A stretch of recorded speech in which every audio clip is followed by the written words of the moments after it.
No. Turuan ko na lang kayo ngayon, ano. Itong video naman na to, ano to, sa pag-copy paste na lang to. Siguro marunong naman kayo mag ano, 'di ba? HTML, tsaka basta yung HTML kung anong gamit ang HTML. Bali, kaka-copy paste lang to. Turuan ko na lang kayo paano mag-copy paste. Kasi madali lang naman 'to eh. Kahit ako nagka-copy paste lang din ako. Iniba ko na lang talaga yung mga variable niya. Pero alam mo, tuturo ko na sa inyo paano pa rin yung magiging flow niya. No. Tapos, una na natin gawin, ano, delete mo muna natin tong users table. So, kapag meron na kayo MySQL, ganito lang pag di-delete na itong users table. Click nyo lang yan, right click, then drop table, drop now. Yan, wala na tayong users table, no? So, bago natin, gagawa tayong panibago. So, delete muna natin yan, clear. Gagawa tayo ng panibagong database, punta ulit tayo kay model. Yan. So, alam naman natin, itong si model, ito yung parang database natin, no? Tapos sinesave lang natin siya papunta dito kay MySQLize. May SQL Workbench pala. Doon na natin siya sinesave. So, sabihin natin ang mga kailangan natin, name, ano ba? Full name, ano ba? Sige, name, nickname, email, wag natin itong password para may iba. Sige, first name,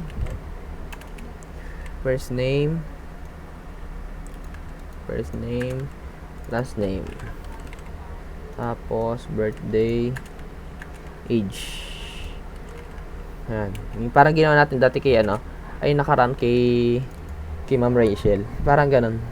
So, birthday, age, nickname, email. Yan. Ito na lang yan, no? So, ID, first name, last name, birthday. So, yung birthday natin, dapat type niya, date. Kasi, yung birthday date naman yun. Hindi naman siya pwede string na may imamanual natin eh. Tapos, si age, dapat yung age na integer. Yan. Tapos, yung nickname, pwede na yung string. Yung email, pwede na yung string. So, pag okay na yan, save natin. Then, run natin si node1 up. Automatic na siya mag-create ng table dito. Uy. Ayun, no, users table. So, first name, last name, birthday, age, nickname, email, created at saka updated at na wala tayong nilalagay. Pero automatic na siya kay may SQL Workbench. So, close na muna natin to. Wala na tayong papakialaman dyan. Okay na natin to. Then, 'di ba, ang kailangan natin is gagawa tayo ng CRUD. Create muna, gagawa muna tayo ng create para i-save sa database. So, ganito lang kadali 'yun. Punta muna kayong views. Then, register muna natin ng routes. Ay, gawa muna tayo ng ano pala dito, ng ganito lang. Ng views, kung ano magdi-display. Sabihin natin i-display niya sa views. Add student. Add students. Yan. .ejs, sorry. Add student.ejs. Add student.ejs. So, yan yan. Tapos, i-include ulit natin si header tsaka footer. Si header tsaka si footer. Si footer. Ayan, include natin siya. Mabilisan na lang to. Ang footer. Ayan. Si header tsaka si footer lang include natin. So, close na natin yan. So, ilalagay natin dito. Sabihin natin H2. This is add user. Register muna natin tong routes na to. So, tulad ng nakaraan, gawa ulit tayo dito ng routes. Pangalanan natin siya ng users. Yan. .js. So, kung anong pinangalanan nyo dito sa routes, sa model, taka sa controller, iisa lang siya, no? Para hindi tayo malito-lito. Basta tandaan nyo lang lagi, yung controller, yung itsura niya ganito, lagi siyang may export. Basta ang routes, ang itsura din niya, parang ganyan. May connection, parang ano siya yung pinaka-wiring, no? Kung copy ulit natin to, copy na lang natin yan. Space natin dito. Tapos, so get students. So, tanggalin natin si get students. / tanggalin natin tong sequence. Yan, ito na titira natin. / add / students. So, wala pa tayong add students sa localhost, no? So, gagawa muna tayo dito kay controller ng user. Pangalan natin siya ng user.js. Yan. Pag meron na yan, lagyan natin exports ano ba yan? Get users, nalilimutan ko talaga. And get index, sige. Get student, not get students is equal to ano ba pwede? Request, response, next. Yan. Yan lang. Tapos, i-render ulit natin siya paano ba mag-render ulit? Nalilimutan ko talaga. Close muna natin yan. Response dot render page title, okay. Response dot render. Ang nire-render natin is si add-student. Add-student. Tapos, ganyan, page title. Lagyan natin is students. So, save ulit natin. So, pag nirefresh natin tong si localhost 3000, tapos punta tayo kay add-student, wala pa siya, no? Kasi hindi pa natin siya nagagamit dito sa app.js. So, gagamitin muna natin siya dito, app.use. Yan. So, dashboard. Comment lang natin to. / index page.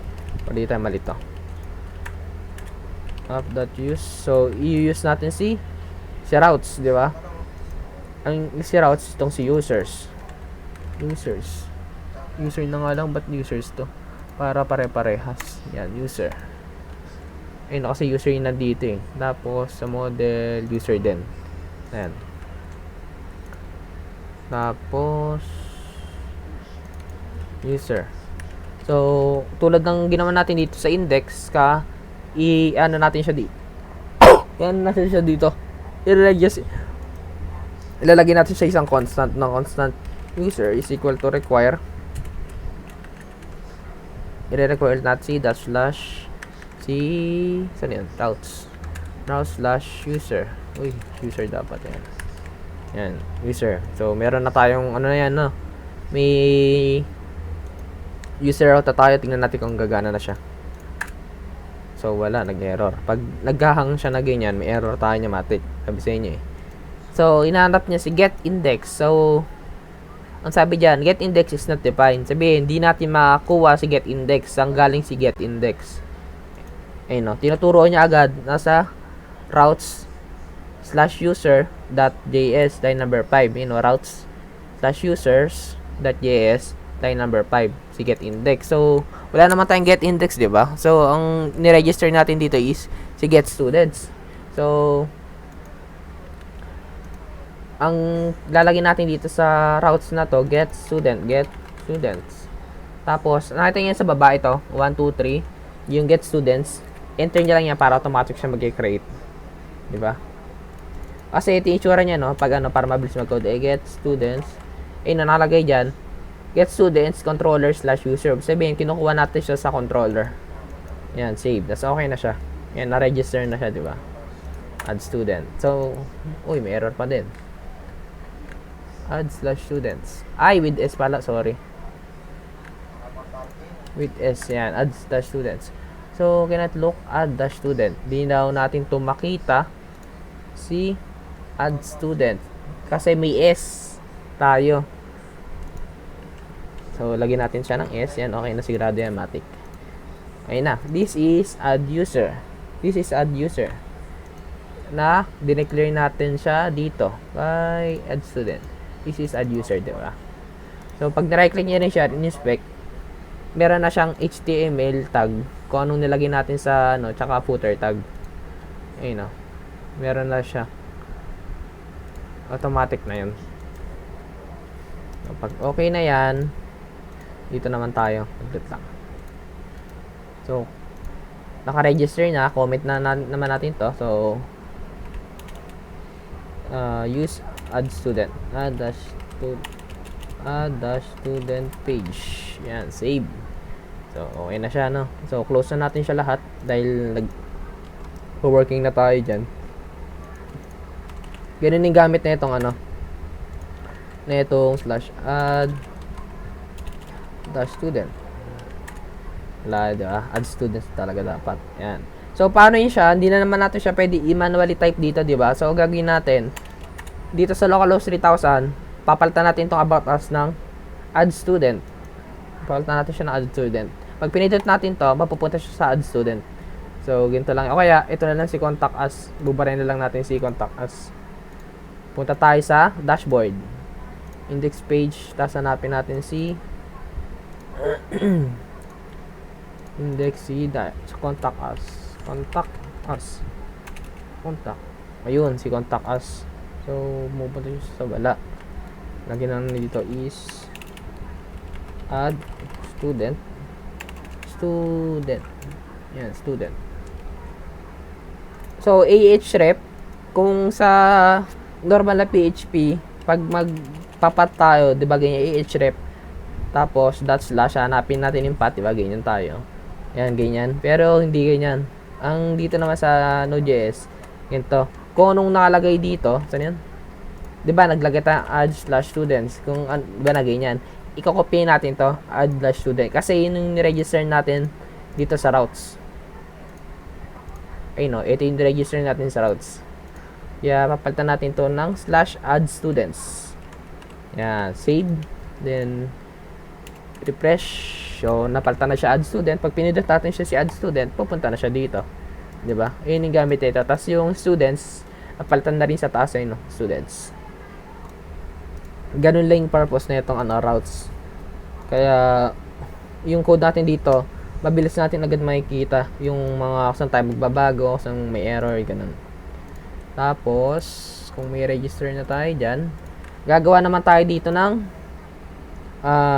parang input type form para yung pag sinave siya, post, mapupunta yung save na yun, papunta kay database. Diba? Ganun gagawin natin. Parang CRUD. Gagawa muna tayo ng create muna. Tapos susunod natin edit, update, tsaka delete. So, dito tayo kay add.student. Babaray na natin itong si add.student.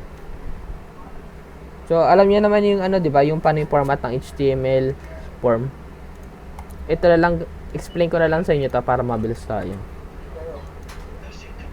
Tapos, copy nyo muna itong buong form. Itong buong form ka. Alam niyo naman, di ba, pag buong form, ito yung, parang ito yung nagko-connect, di ba, sa HTML. Kasi may action siya, yung method. Puro ko sa inyo yan. Taglit lang, isa-isay natin yan. Copy natin, copy ko na lang to. Yan, tapos paste natin dito. So, ang dami, di ba? Haba ng code. So, di naman tayo pwede ganyang haba mag-code. Ang kailangan lang naman natin is balik tayo kay model, user, tapos pindutin natin tong split para makita natin yung nasa gilid.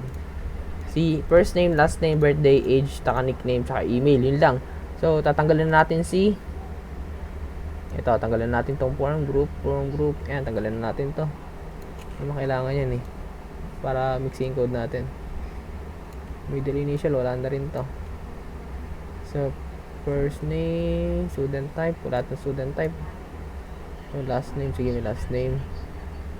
Last name, student number. Si student number, wala tayong student number. Tapos sino pa ba? Last name, first name pa lang to Pag sinave natin siya, tapos nirefresh dito, natin na si editing. Sige, mamaya hanapin natin yan. Add a student. Kasi may editing agad tayo dito di ba? Tuturo ko sa inyo paano, saan galing yung editing na yan. As of now, ito muna. So, first name, palitan natin to ng first name, then first name. Tapos si last name, dapat pala pinagbaligtad ko na lang. Last name. Tapos si birthday, copy ulit natin to. Birthday tsaka si age. So birthday. Ganyan 'di ba pag sa sa normal HTML, wala naman tayong binago. Parehas lang naman siya. Tapos age. So, age. So, type. Sige, text muna natin siya. Tapos, age. Papalitan natin siya mamaya ng number. Tapos, si nickname tsaka email. So, copy ulit natin itong dalawa. Kasi si nickname na lang tsaka si email Nickname. So, type. Siyempre, email. Yan, type email. Email type siya. Tapos, email. Ano ba? Nickname pala muna. Sorry. nickname. Tapos si email. Email.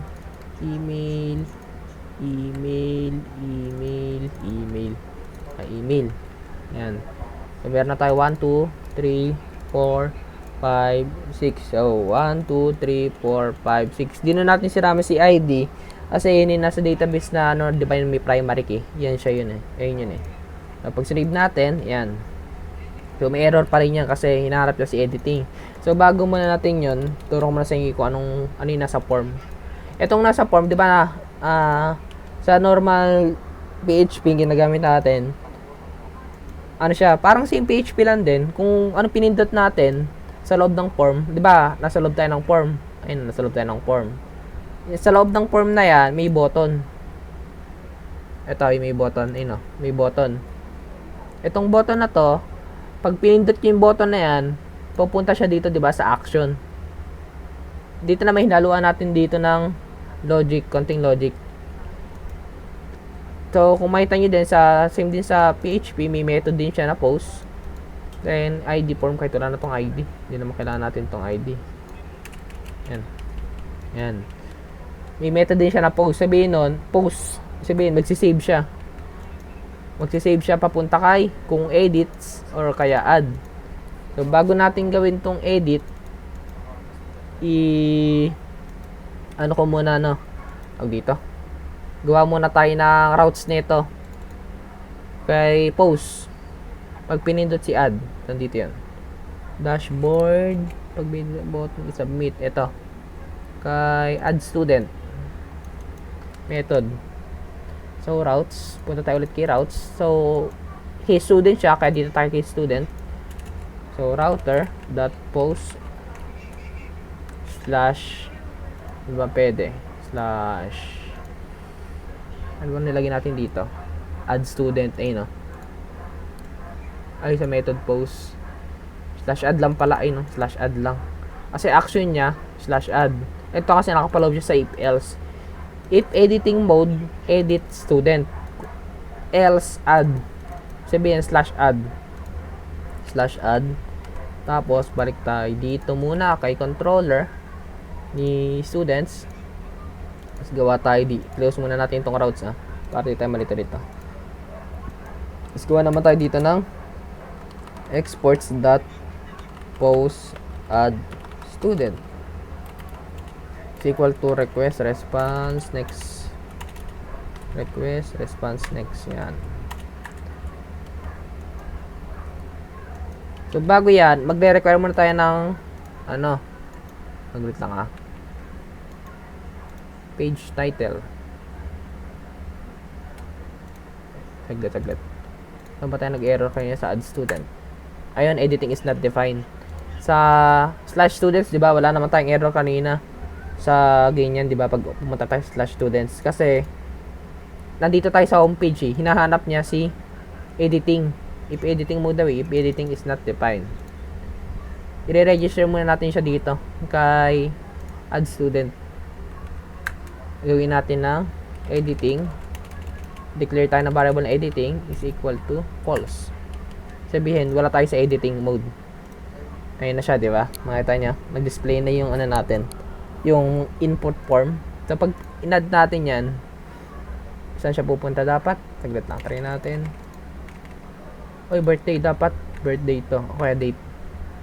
Maling sa natin sa add dito. Birthday type date.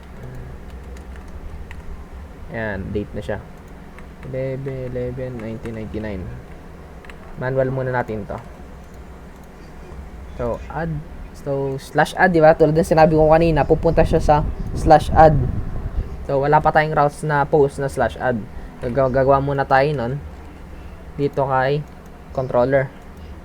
So, bago tayo i-post add na natin yon, i-request body muna natin siya. Kumbaga, kukunin natin yung mga nasa body. Yan dito, sa name. So, paano yun? So, constant. Ganyan natin. Ganito ba yan? Ayan, ganyan. Tapos, request.body. Ganyan na lang. Tapos, ilagay natin lahat nung nasa first name, last name, date. Yan.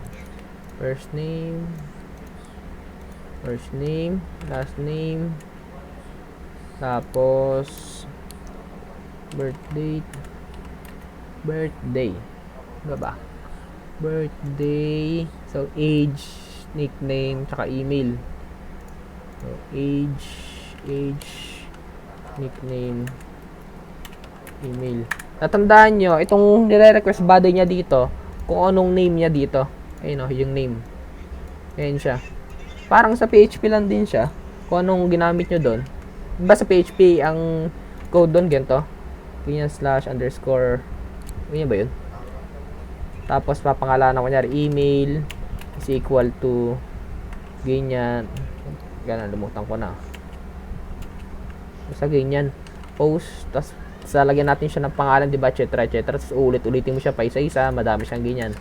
Yan, ganyan din natin, diba? So, pag marami tayong code na ginawa, hahaba yung code natin. Matatambakan yung code at baka malito na tayo, hanapin yung code. So, first name, last name, birthday, age, nickname, saka email. So, isang habang code lang na ganyan, tapos na. Tapos, higitang. Pag nag-ano na yan, ganyan, import muna natin si model. Kasi doon tayo magsisave, di ba? So, constant user, capital letter kapag model kapag sa database is equal to require.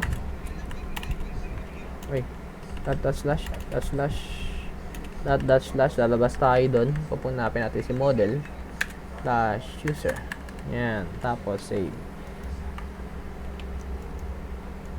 Yan, na-request.body na, So, gagawin natin dyan. So, ilalagay natin dito si user .create. Tapos, ganyan. Tapos, lagyan natin sa loob ng object. .create, wait lang. .create. Tama ba yung ginagawa ko? Hindi ko kasi kabisado eh. Inuha ko lang din sa YouTube to eh. Naaaralan. Wala, nabubulot tuloy ako. Naaral ko na lang din. Add student. Student. Ito.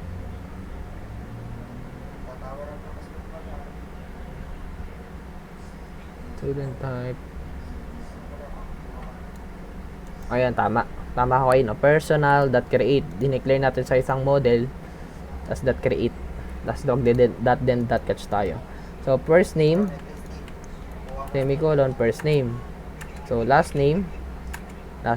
So, birthday. So, age. So, nickname. Install nyo yung si Tab9 para na lang mabilis kayo mag-code. Para na lang kayo nag-enter. Tapos, yun pa ba? Email. Enter. So, pagtapos nyan, gagawa tayo ng .den. Sabihin nun, .den, kung anong pupuntahan, kung anong unang gagawin ni netong post add student na to, tapos .catch. Kung nakahanap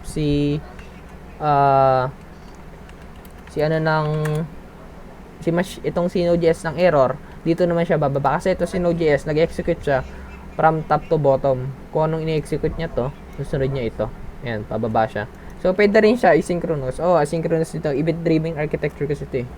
So, CLG error. So, sabihin ng CLG, console.log, kung magkaroon tayo ng error, ilalag niya dito. Parang i-display niya dito sa terminal. Para alam natin saan tayo magbabago. So, .den. So, ganyan ulit. Tapos, lagyan natin dito, halimbawa, result. Yan, ganyan lagi yan. Tatandaan niya pag .den. Sabihin .den, kung anong unang gagawin. .den.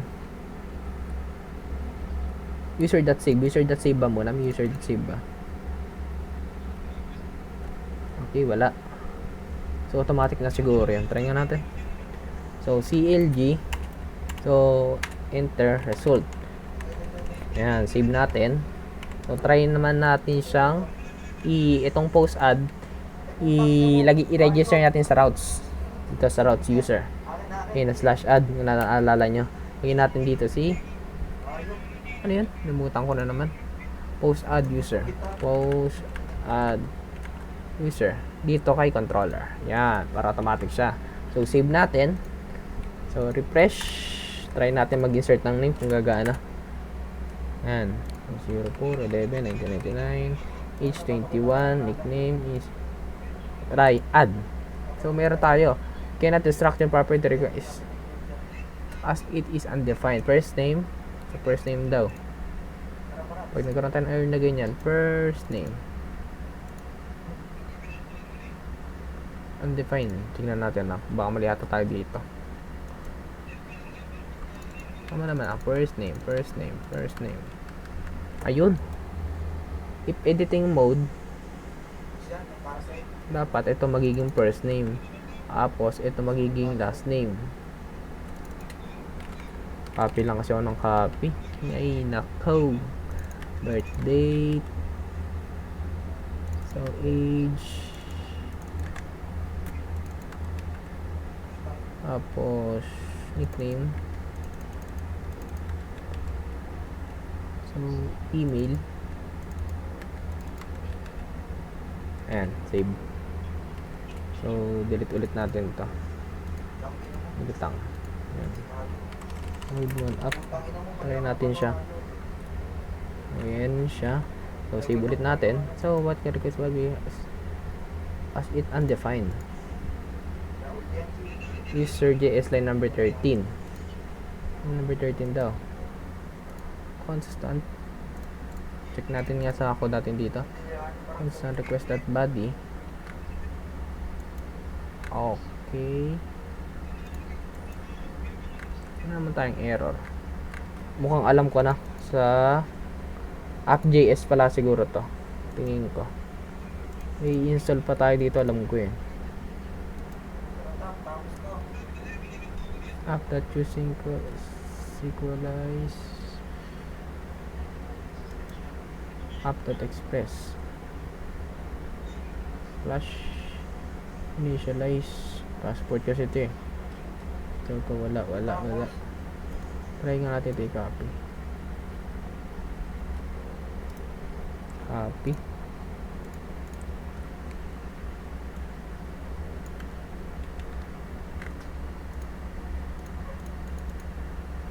Express session body parser. Wala ata tayong body parser. Meron lang. Body dash parser. Body parser JSON.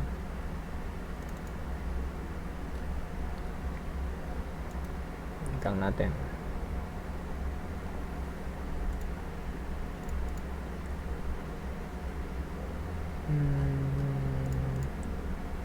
Saglit lang ha. Mapping ko lang yung ano natin. Close mo. Sinasabi niya dito, cannot structure property name because that body is undefined. So, copy natin siya. Tingnan natin Stack Overflow. Yan, tingnan natin. Enter lang natin yung code na yan. Tapos may mga answer na lalabas na dyan. Ayun, sinasabi niya, I figure out that I code is specifying router of path. So, your JSON. Try natin ito. App.use. Punta tayo kay app. Kabila pala, sorry.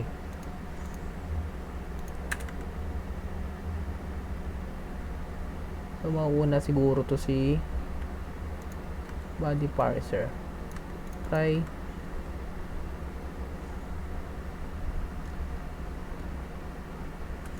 Baka malaki.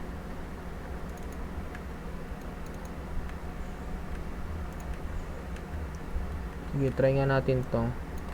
Save. Dapat mag-save siya. Comment down natin to.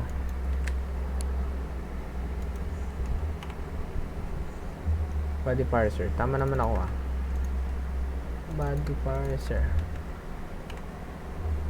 Try ulit natin. Add student. Tama naman ah. Extended to true. Extended to true dapat eh. Extended to true. Baka URL encoded. Ito wala dati. Hindi.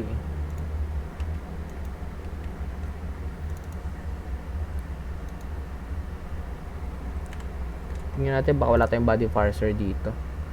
Body parser. Meron naman.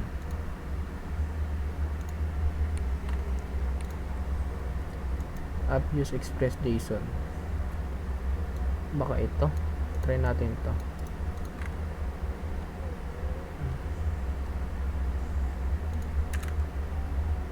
Save.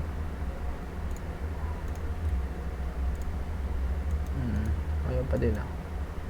Let's choose any route.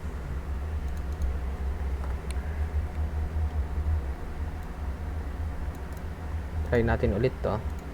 So dito lang talaga tayo maghanap ng ng code sa Stack Overflow. Dito lang kasi ako naghanap din eh. So choose body parser JSON. Taman may pagpaparse ko ah.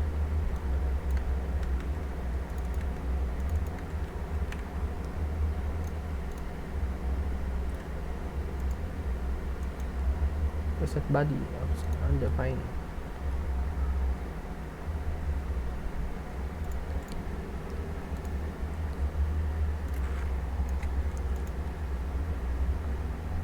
Okay, dapat nasa taas pala na itong routes, kaya pala hinahanap. Sorry, kaya pala hinahanap ko ba't error, kasi ba't nasa taas tong app.use. Dapat tong app.use mahuhuli to, kasi gagamitin niya muna tong body parser bago ito eh. So okay na to, gets ko na. Ayun na, nag-save na siya. Diba naglo-loading siya? Sabi may error pa rin tayo na. Okay, nag-save. User. Nag-save siya. Pero wala siyang pinupuntahan, no? Nandito lang siya. Kasi magre-redirect siya dapat dito. So, tignan natin sa database. 9 minutes na ba? 30 minutes na. Sige, sige.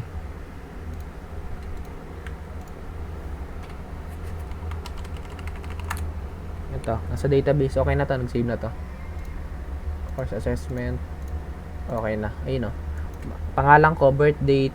So, nag-date and time siya. Papalitan ko na lang yan later. Ayan. Nag-save na siya. Kung anong mga nilagay natin, nag-save. Tapos kung makikita nyo, nag-hang siya, no? I mean sa hang. Patuloy lang siya sa pag-ikot. O pag-response line dyan. Kasi wala tayong pinagre-redirectan eh. Di alam ni add student kung saan siya re-redirect or saan siya pupunta pagtapos niya mag-add. So, gagawin natin dyan.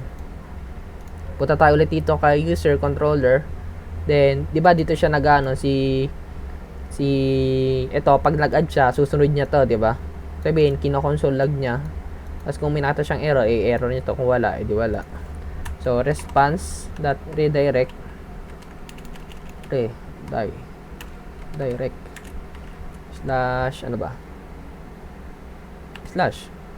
Sabihin ng slash, yung path na localhost 3000 na index.js, dun siya pupunta.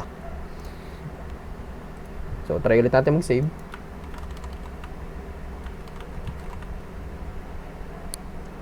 Wait lang.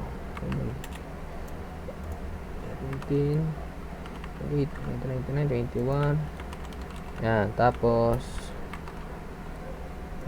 pag-add, magre-redirect siya doon sa homepage, diba? Nakita niyo, nagre-redirect siya dito. Sabihin, nag-save na siya dito. Ayun, nakita niyo wala, diba? So, nag-save na siya dito. Yun. Yun yung gamit na itong, itong controller.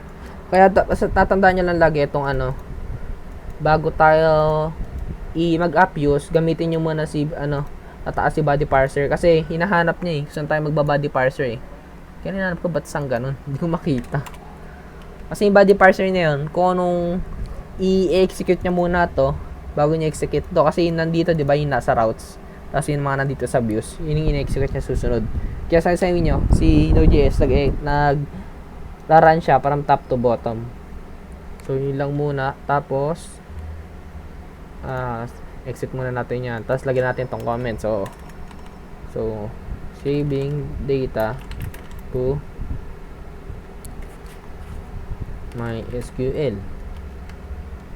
Yan. Tapos nag-console log din siya. Kasi getting getting add student. Yan, save. Tapos close. Tapos etong si editing, tuturo sa inyo sa bukas na siguro. Next video na lang ulit yan. Tapos ito naman, basta tatandaan niya na lagi si get, yung kinukuha niya yung pinipatch niya. Si post, ito yung sa pupunta, yung pag-add, ito yung post, kaya nga post eh. Yung pag-add to. Tapos meron pa yan eh. Patch, meron pa yan. Patch, update, delete. Yung delete, destroy naman yun eh. Pero pwede rin siya delete. Pero madalas ginagawa ko destroy. Tapos yun lang. Tapos save mo muna natin to lahat sa GitHub. Ganun lang, basta tatandaan nyo lagi pag magka-copy paste kayo, ang i-check nyo lang lagi dito si name tsaka si ID. Ito kasi yung pinaka-importante.